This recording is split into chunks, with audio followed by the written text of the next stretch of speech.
Welcome back everyone. Today we're continuing with part 2 of this What If Future Gohan Was Never Killed by the Android series. Let's aim for 350 likes on this one, okay? Also, don't forget to leave a comment letting me know if you've enjoyed the series so far. With that, let's begin. A sudden blast of energy hit Gohan in the back, causing his grip to slip and release the bleeding Namekian. "Mr. Piccolo," he shouted, rushing to catch his unconscious friend only to be yanked back by his hair. "Where do you think you're going?" Gohan heard as he held his head in pain and looked behind him. He saw an odd-looking boy with straight black hair and an orange bandana, looking almost identical to the blonde girl. "The other android," Gohan whispered, his eyes full of terror. The boy grinned. "Yup, I'm 17, and from your little whisper, I'm guessing you've met my sister." Gohan took a second to think. Why would he tell me his age? Wait, he said it like a name. Is he the 17? They go by numbers. Why would they go by? Oh God, how many of these things are there? He was brought back to reality with a painful yank of his hair, and the android shouted, "What's wrong with you, kid? You a mute?" Whimpering, Gohan said, Please, let me go." He was floating with 17 now, trying to relieve the stress on his hair. The android let his head fall back with a dark cackle before looking Gohan dead in the eye and saying, "Now, why would I let my new toy leave? I can't be letting just anybody have my toy. I guess I'm gonna have to break you so no one else can play." "Aw, can't you share?" Both 17 and Gohan turned their heads to see the blonde-haired girl floating only a few yards away with her arms crossed. Gohan noticed her clothes, damaged, torn, and covered in dirt and grime. Despite the state of her clothes, she looked perfectly unharmed. "What, your toy broke?" 17 replied with a grin. Gohan's eyes widened as he realized they were talking about Vegeta. "Yeah, that guy's dead," the blonde said with a shrug. "But he put up a fun fight." "Aha," 17 pointed a finger at her. 18, "You've had your fun." He lifted Gohan. "Now it's time for mine." He pulled his arm back and prepared to punch the small half-Saiyan when a sudden foot collided with 17's face, forcing him to release Gohan and sending him flipping through the air before he came to a stop a few yards away.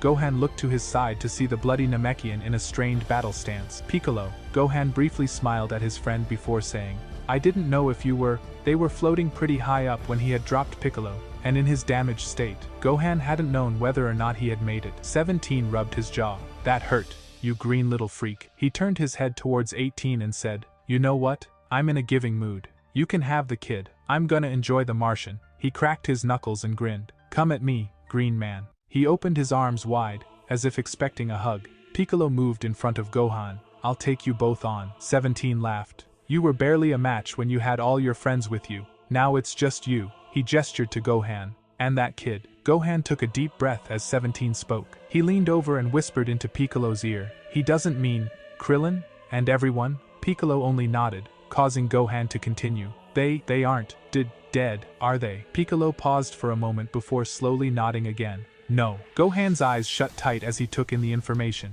He could feel himself slipping. No, they can't be dead. They just can't," he thought as tears streamed down his face. 17 grinned and pointed at Gohan. "Looks like someone's having a little fit." 18 briefly smiled before returning to her frown. "Looks like you're right." 17 noticed Gohan glaring at him, his fists clenched into little balls of fury. "What?" 17 said, laughing. "Little crybaby's mad at me." 17 burst out laughing again. Thoughts shot through Gohan's mind like bullets. They killed Krillin. They killed Yamcha. They killed Tien. They killed Chiaotzu. They killed Vegeta.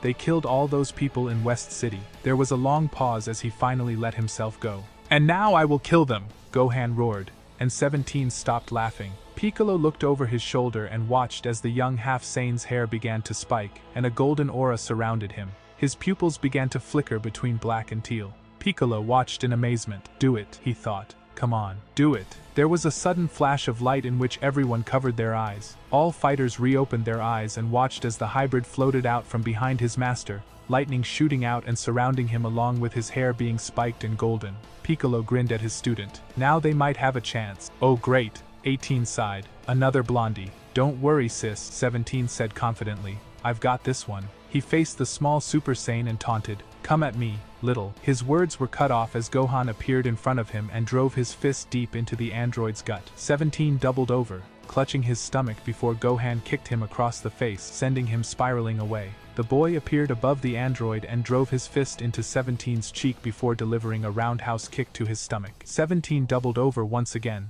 granting Gohan the opportunity to smash his knee into the android's face. 17 held his nose for a few moments, in which Gohan drove his elbow into the android's throat. 17 gasped for air as he clung to his neck. Gohan grabbed the android by the hair and began to repeatedly smash his elbow into the side of the android's face. Gohan pulled back his arm to hit 17 again when a surprise blast hit the young Saiyan, knocking him away. Gohan was confused for a moment, before looking up and hearing 18 shout, "You okay, bro?" 17 nodded while rubbing the side of his face. "I'm fine," he growled. "The little bastard just caught me by surprise." He pointed at Gohan and said, "You're dead, little brat," before rushing towards him. Gohan couldn't keep up. He could barely block the attacks, let alone fight back. He thought he saw an opening and punched forward, but 17 easily avoided the strike and shoved his knee into Gohan's stomach. The young Saiyan resisted the pain and pushed upward off 17's knee, ramming his head into the android's face. The android swore and slapped Gohan's face hard before grabbing the back of the boy's head and crashing his knee into the Saiyan's nose. The android let go of Gohan's head and let the boy droop a little before kicking him hard in the stomach. Gohan doubled over,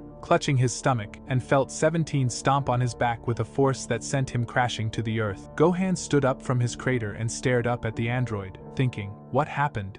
I was just beating the crap out of him. What changed?" Gohan watched as 17 dove down towards him. Gohan jumped out of the way as 17 punched the ground where Gohan had just been, causing the crater to grow even bigger. Gohan rushed forward and smashed his foot into 17's chest. The android took a step back, registering the pain before grabbing the half-Saiyan's foot and slamming him to the ground. Gohan tried to get up but was instead pushed deeper into the crater as 17 slammed his knees into Gohan's chest. 17 was on top of Gohan now, repeatedly smashing his fists into the poor boy's face. The android had Gohan's arms pinned underneath his knees, leaving him helpless. After the 5th punch, Gohan had fallen out of his Super Saiyan state. This was the 8th punch. Gohan began to slip into his thoughts, doing anything to attempt to ignore the pain. "I'm sorry, Mom. I'm sorry, Piccolo. I'm sorry, Dad. I'm sorry, everyone. I've failed you." Gohan was nearly unconscious as 17 pulled back his arm, forming another fist. Gohan thought, "Friends, I hope to see you soon,"